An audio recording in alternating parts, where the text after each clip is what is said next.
And welcome back. Welcome back to Open Your Eyes. We're now moving into our second topic for the morning. This one is actually police security on Election Day. And to tell us all about it, we've got ACP Marco Vidal, Commander Operations, Belize Police Department. Sir, good morning and welcome. Thank you. It's always it's always nice to have you. And firstly, we are so glad to have you. We're so glad that you're doing well. That much we could tell you, and I'm sure the country share the same sentiment. But let's get on into it. Police security on Election Day. Election Day is definitely, it's a big day for our country because that's when majority of the people come on out to try and make a voice. But for the most part, when a lot of people gather places, something always comes up on the negative side of things. So let's talk about security during election season. What are the starts that you guys are actually looking to curb? Right. Good morning. We're going to be looking at nomination day and election day. Considering that we have a nomination day on the 21st October, which is next week, and then that will be followed by the election. On nomination day, we will be open from 10 a.m. to 4 p.m. And then, of course, the PUP will be the first to go in from 10 to 12. Then the independent candidates and all the other parties will go in between 12 and 2. And thereafter, the UDP will come in at 2 until 4. One of the issues is that there will be only 6 persons required. There will only be 6 persons going into the nomination center. And depending on the nomination center, the returning officer will determine if 6 persons are going inside to nominate their candidate, or if they will be allowed to enter by a group of 3s.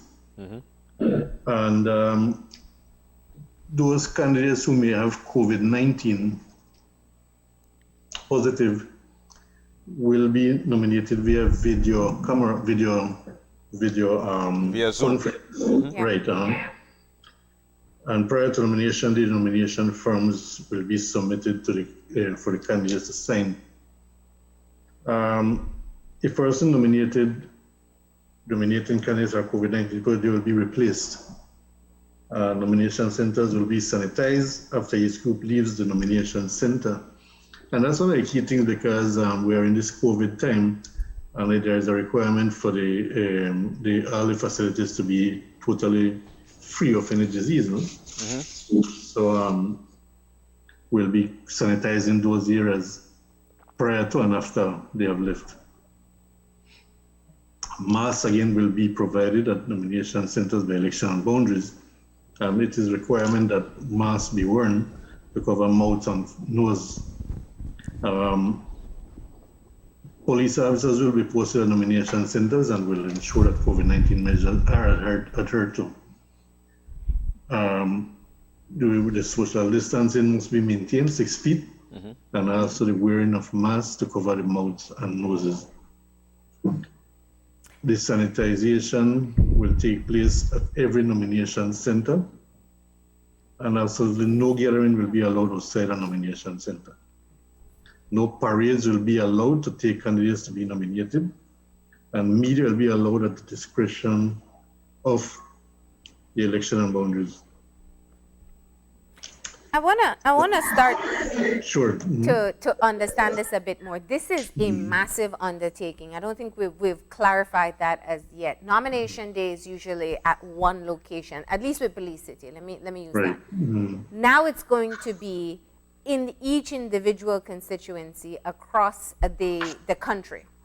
And so it means that you will have to have multiple teams in those areas at the same time.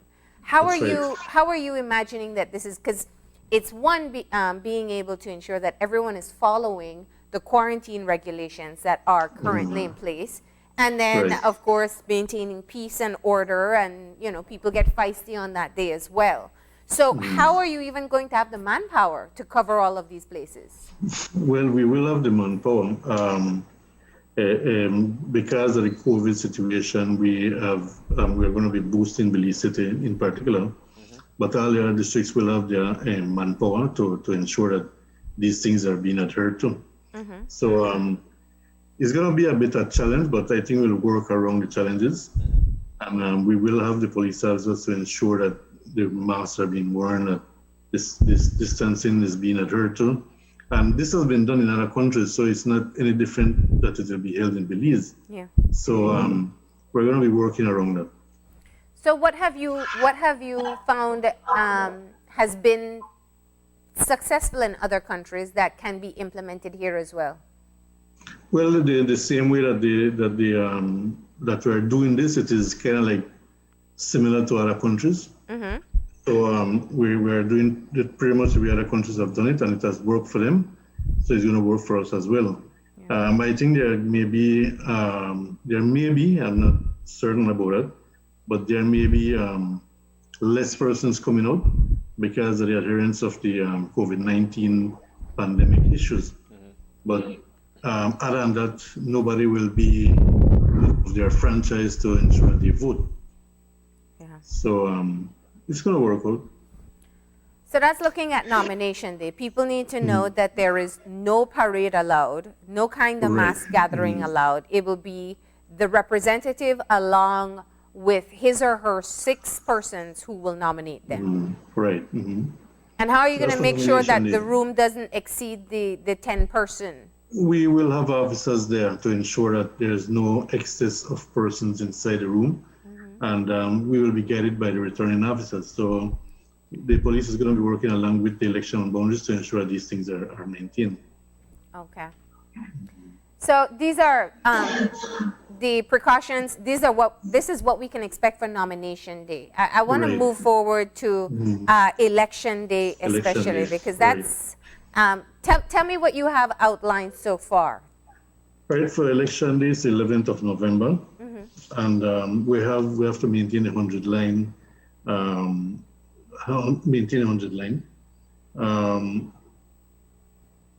Returning officers will ask political officers to refrain from setting up tents immediately after the 100-yard line or at the gates of polling station, so as not to influence people and that kind of thing.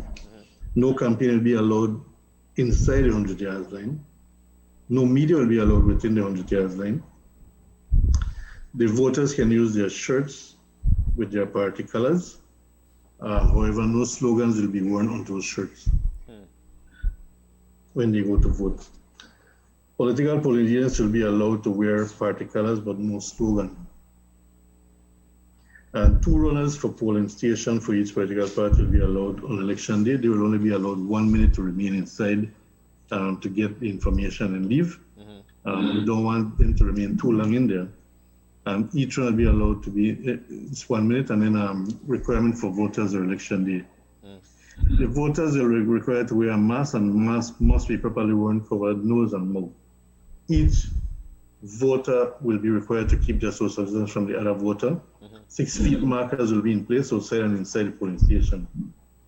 Voters will be sanitized before entering the polling station, and everyone entering each polling station will be sanitized before entering, no matter how many times the person enters the polling station. If it's 20 times, they're going to be sanitized because they're leaving and coming back inside. Upon entering the polling station, after being sanitized, voters will be asked to drop their mask for approximately 10 seconds to be identified, after which they are to put back on their mask. And that is to ensure that it's the right person we have in front of us. So being that this is a police perspective, these things aren't followed, these people will be criminally charged? Right, they will be charged. Now, there are usual flare-ups that we see on election day. We start off first with that 100-yard barrier. And you know, I think that's one of the things I wanted to touch on. And also, you're looking at the campaign tents or the party tents that are set up outside of that 100-yard barrier that usually has a group of persons as well. These are all things that, given the new COVID context, I'm trying to imagine how it's going to happen. So this is an example, we have it on screen, of what you'd see a bit outside of a voting station. So what are the rules now in what can be allowed? Well, certainly within 100 years, they will not be allowed to set up any tents. Yeah. So that will not be allowed anymore. Yeah. And it's going to be that the polling agents will not be allowed to set up the tents immediately right next to the line, where there is a gate to enter the area. Yeah. So it's going to be a bit different this time. You understand that, in this time where there are even more rules, we usually see the squabble over who gone over the 100-yard, who didn't, who's closer. Right. Now, imagine these tents set up and some have 6 feet and some have 5. So it's so important because, I think the impartiality is what people start to pick at during that time. Right. So talk to us about that. And we plead to the public to bear with us. This is a different time in terms of voting, and we need to ensure that we're doing things the right way. We don't want to create a lot of issues. The police will be there to ensure that it is being followed. Once the returning officer claims that is illegal, we'll deal with it, and then we move on from there. Okay. We know that election day this year is going to be public and bank holiday. And I think it's very important, not only with the 100 yards line or actually being at a polling station. I think across the country, can you give us some of the rules that folks are supposed to adhere to? Like, for instance, there'll be no alcohol being sold at that particular time. Can you expand on that, please? Right. There is an amendment currently to the fall of 2020 that deals with the drinking aspect of it, and that. It will be closed until after midnight, as opposed to after police station have closed. Oh. So that will be adhered to, and we have public drinking and kind of thing that will be dealt with if it is that there is any violation. So that's how it's going to be dealt with, and there is a fine for that, which is $2,000 as opposed to $250. Oh wow! So it's going to be a bit hefty, we are hoping that people will understand and will be cooperating along with us to ensure that these things are adhered to and that they're actually occurring. And there's no sale of alcohol, no public drinking, as you noted. What about monitoring? We know that there's certain events that can't happen, rallies and mass gatherings, those aren't allowed. And the quarantine regulations are also very strict in talking about who can get together in a household, even if it's 10. How rigid are you going to be moving forward to election day when there are gatherings that are held for political purposes? Well, if you notice that most recently people have been very, very reluctant to obey the laws. Yeah. And therefore the police will ensure that this is enforced and that we are complying with this COVID-19. We noticed the issue with the border jumpers. They continue to jump across the border. So when it comes to the election, it's going to be the same in terms of ensuring that people are adhering to the laws and regulations that we have in place. So this issue about people getting little parties and that kind of thing will not be allowed because there's more than 10 persons. They're not from the same family unit and that kind of thing. No? Yeah. So that will be enforced. We're talking now about trying to have people follow the laws at that particular time. But what about the safety of the police department? Right. So our officers will be wearing our PPEs and ensuring that we are not ourselves contaminated by the actions of persons who are irresponsible out there. So we know that there is a number of BDF and police officers who have been ill because of the COVID-19. So it's going to be the same for election day. What can people, it's important that they know ahead of time what the force will be, what the police will be enforcing. So what is the biggest change that you would want them to know? Well, it's certainly the COVID-19 regulations that we need to ensure that we're not infringing on that and that the election people are doing their work, the police are doing their work, and we don't want to interfere with that. As I was saying earlier, the voters, once they come in and they have identified themselves and everything, after they have put up their ID, they will be re-sanitized and they have to be asked to dip their fingers in the ink. they will be given a ballot paper along with a pencil to mark their ballots. The pencils will be sanitized after being used by each voter. Sorry, no taking of pictures of ballot papers, and voters are being asked not to take any additional item inside polling station, only their voter's ID card. So once they have completed that, they are to leave the area. We don't want people to be gathering around or seeing what is that the other person is going to vote, that kind of thing, you know? Or with their phones and things, trying to take pictures of people and that kind of thing. Okay. And maintaining social order as they go in. We know they'll have to line up with 6 feet distance. They're required to wear their masks, and as they go into the polling station. Now, this is a delicate thing because you now have to ensure that they follow these regulations while lining up to exercise their right to vote. And I'm sure you know how there will be a lot of politicking that takes place. Somebody mask drop and then want the police to go after them. You know this more than anyone. What's your rule of engagement? I mean, you don't want to rob somebody of their right to vote, but so it's going to be like the returning officer determining what is allowed and what is not allowed. Of course, if the people are outrightly not wearing their masks and kind of thing, they can be detained for that immediately. However, it's largely left to the returning officer to determine who shall and who shall not be arrested. Okay. I think one of the things you did mention is a 100. You said 100-yard line. Right. So exactly. okay. So if we're supposed to be 6 feet apart from each other. So there are only supposed to be a few people in that line. So what if there's a numerous amount of people coming out to vote at that one particular time? Will they have to go and come back? Will they be asked to go in a different corner? How is that going to work? Especially at a peak. Well, we're going to be meeting the political officers for them to understand that this is how the thing is going to work. We don't want them to bring clusters of people into the area and then having them wait while others are dealing with their matter.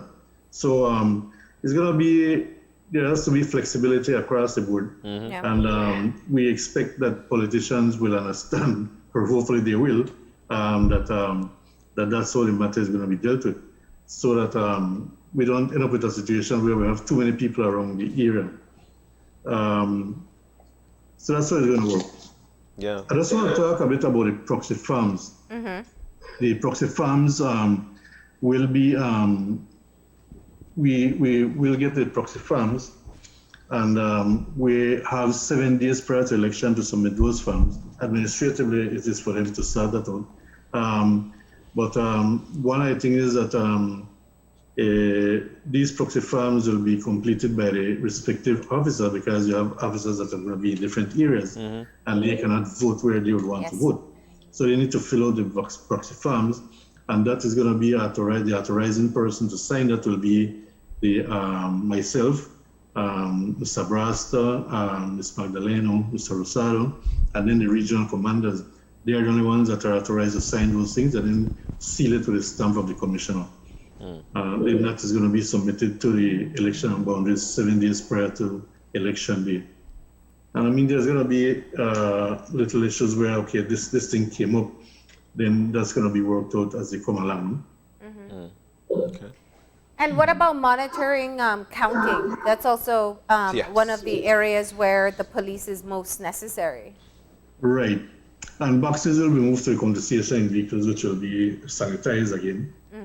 Each candidate will be allowed to have 3 counting agents for ballot boxes. 3 election staff will be inside the counting room, and then 1 election staff will act as an information officer and will direct persons where to go. Election staff will have ID tags to be properly identified on election day, And then phones will be allowed inside counting station, wherever persons will answer cards outside of the counting station, as opposed to inside of the counting stations.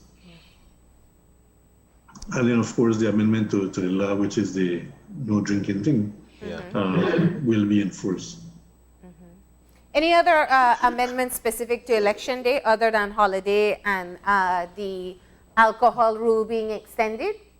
No, there's no other such thing. Okay.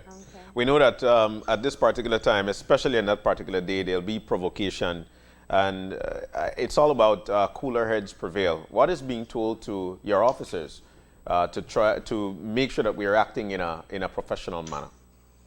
Right, and again, prior to these events, we usually have in-service training, and again, the justifiable force of use of force and harm is emphasized, and it's not everything that will be reacting. There's going to be a lot of constraint on the part of the police department, but we are hoping that the politicians will also ensure that they are keeping their people within rein. But other than that, then it's going to be taking action and dealing with the persons. That's how we're going to be dealing with the matter. Okay. Again, we're going to be having officers across the country, and we'll also have the riot teams in place in the event that they are required. So we'll have things in place to ensure that this election goes safely, and that it goes peacefully, and that it goes as much as is possible COVID-free. Yeah, absolutely, absolutely. I imagine the challenge will be after the announcement of the results to maintain that crowd. But lucky there'll be happy people on one of the sides. Let me, Right. you know, I know that we had you here to talk about the election and the preparation there, but just in terms of any updates that you have as to the search for the escaped inmates, where are we this morning with that? Well, we continue to do our operations, and we have concentrated our efforts within area where we suspect that they may be hiding. And we get different information. We act on those information to ensure that we can try to grab these persons. No? Yeah. Any advice to residents in areas as to how to feel safe? I mean, if you live in a rural area right now, it might be a scary time. Right, and we encourage the public that if they see anyone, that they are to call the police, so the police can go and find out if they are genuine people or they are in fact inmates. No? So harboring these criminals is an offense, so we don't want to be taking these people in, feeding them and clothing them, but we want to ensure that when this happens, that we communicate with the police or something, communicate to your neighbor or something, and let them call the police. No? Yeah. So that is one of the key things that we want to ensure. We want to get these persons and put them back where they belong in prison. Yeah. So we hope that it doesn't resort to any shooting incident or that people end up dead. Yeah. We want to ensure these people are brought back into prison and they serve the rest of their time. Yeah. There were officers injured yesterday as well? Yes, there was a BDF soldier injured to his knee, and then another officer who was grazed, a police officer was grazed. Okay. So a minor injury for him. Right. Yeah. Have you reinforced some of the border points? In anticipation. Not only us, but the Guatemalans have also enforced their border points, given that this thing has happened. So they are trying to prevent these people from going into their country. So we do have security in and outside of Belize to ensure that these persons are caught. All right. Well, we appreciate that update. And of course, there's still 20 more men to get, no? Yeah, there's still 20 more. All right. But hopefully they will come in now, and we'll try to catch them. No? Yeah. Well, best of luck, and do stay safe in the meantime.